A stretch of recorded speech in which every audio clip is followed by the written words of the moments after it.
Hello and welcome to the lesson on power. So what's today's goal?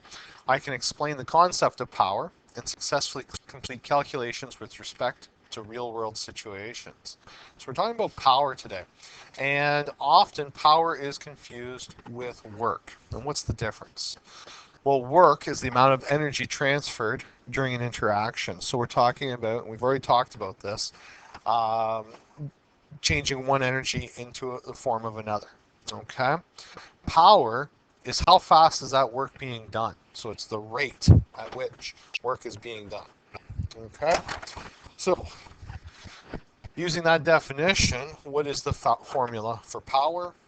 Well, power is equal to work divided by delta T, or time. So there is our formula. And what I want to do, taking that down, let's go down here into the space here. So if power is work over delta T, just as a reminder, it could be gravitational potential energy. It could be kinetic energy. So my point here is that don't get into the mindset it's got to be one type of energy. It could be force times displacement over delta T. So each of those particular derivations of work, all right, could be used to calculate power. So since I'm over here, let's talk about the units for a second. Doing the unit analysis, if power is work divided by time, we know that work is measured in joules, time is in seconds. So joules per second, we call that a watt. So W-A-T-T, so watt, named after its kind of, I don't know, inventor is the right word here, person that officially coined it, James Watt. So 1 watt is looking at a joule per second. All right, so the relationship between work, time, and power. If we look at this in terms of a power graph, we're going to have work on this axis, energy and time on the x-axis, and I'll just do, I got two here, so I guess I'll fill both. So we have a couple of different options that are available. So if we have an ideal world, the longer you do something, the more work you're going to do. So that would mean that in order to calculate power, power is a rate, so that means we're calculating the slope here. So M would be your power, your slope. Okay. Now, in the real world, not everything is a linear relationship, and it's probably more common to run into situations like this, where you reach a maximum, or your power as you work longer, you run out of energy.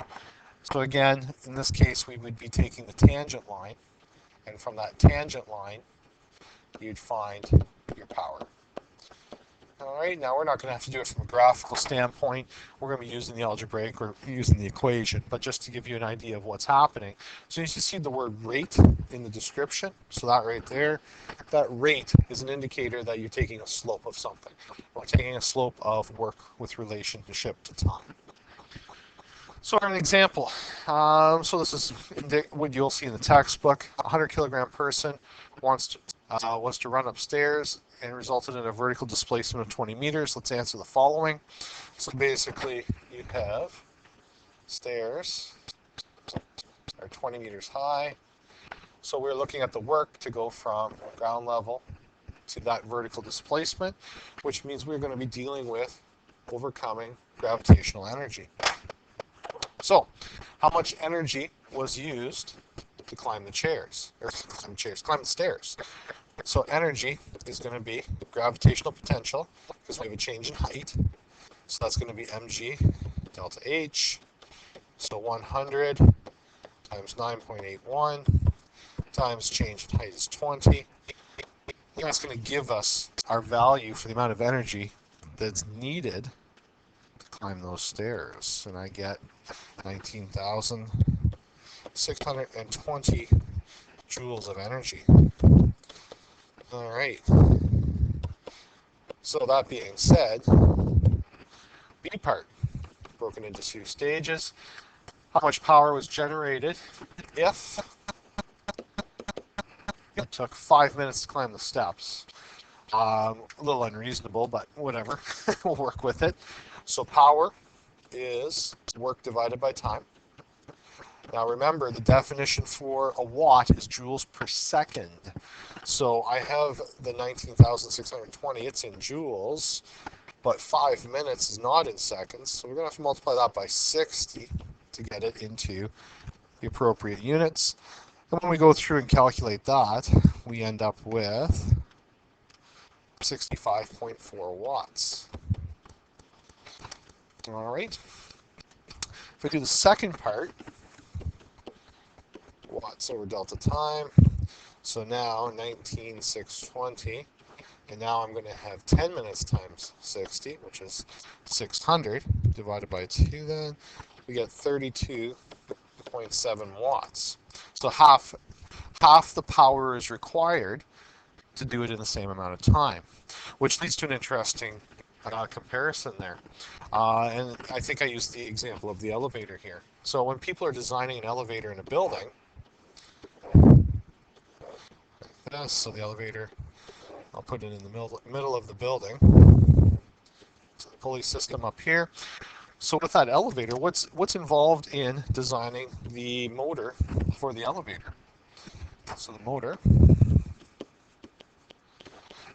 motor is going to have some amount of power in order to lift the people in the elevator upward at a given rate. So power is going to equal work over time. So mgh over delta t. So let's start talking about that formula for the elevator then. What's involved with the elevator here? Well, the h, it's a constant. Okay, that 20th floor is not going to change, it's still going to be the 20th floor. Gravity, from what I understand, is a constant. Being facetious here for people that don't know me. Okay, so gravity,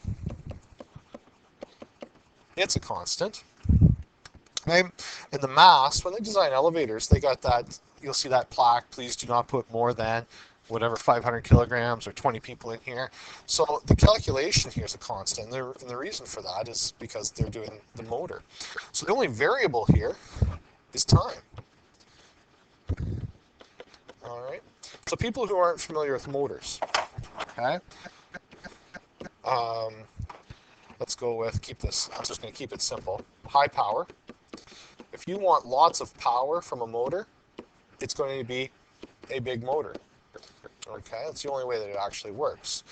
Okay, so if you want lower power, it'll be a smaller motor. So when they're looking at this particular building, they're asking how much space, how much weight, how big a motor do I want to really put in here? Because what that does is it influences our time. Okay, so if we put a smaller motor in, we can do the same amount of work, or we can get those people from point A to point B in half the time. Okay, so if we want to do it in, so I'm just going to put this as an example, say they want you to be able to go from bottom floor to top floor in 30 seconds, and the resulting power, and I'm going to make this up, power equals, say, let's go with a 60 watt motor, okay? If you want to reduce it, if people say, no, I don't want to put a 60 watt motor in, you want to do it in, let's change that a little bit. If we only want slash afford, that doesn't necessarily mean cost, it could mean space, a 40 watt motor, that means that we're looking at doing it in an extra third of the time, which means it's going to actually take 45 seconds to get to the top. Okay. Similarly, if we talk about different body builds, let's just talk about this for a second, kind of going off on a tangent here, but body type.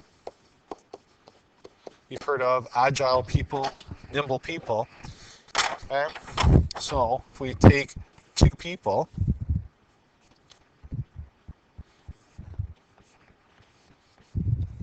trunk him up a little bit, kind of like me. There we go. And we're going to go up those stairs, and then we can do a comparison here. Person 1, his mass is smaller. Here the mass is higher. The gravities are equal for the 2 people, and the height is the same for the 2 people. Okay? So when you're looking at it in terms of power, if they make it up at the same time, so for person 1 and person 2, if t is the same, so if time is the same, what does that say about power? It tells me that person 2 has a lot more power because they had to move more mass up in that time. Okay, so let's just do a quick example here to finish this one off then. So let's say person 1 mass is, say, 50 kilograms, and person 2 mass is twice as heavy, 100 kilograms. So person 1, if they make it to the top of the stairs, if delta t 4, we'll go with the 20-meter vertical displacement. So if they get up there in, let's say, 4 minutes, then power would equal the mgh again, so 100, which we already have from above, 9.81 times 20 over 4 times 60. Then we'd end up with 100 times the 9.81 times 20 divided by 4 times the 60. And I get 81.75 watts. If person 1 is to have that power, so now I'm going to come back here. If person 1 is to have the same power, so it's like a grade 12 versus a grade 9, right? In some cases. That would mean that 81.75 equals, so now I'm going to say person 1 has the same power times 9.81 times only 10 kilograms this time over delta t. So doing the calculations, 50 times the 9.81 times 10 divided by 81.75 is 60 seconds or 1 minute.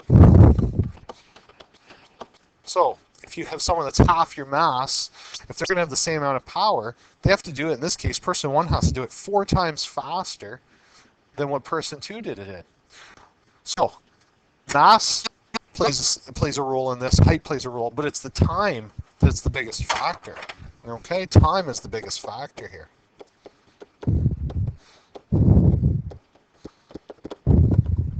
All right, so keep that in mind when you're talking about power. Okay, you can do the same job with less power, it's just going to take you longer to complete that job.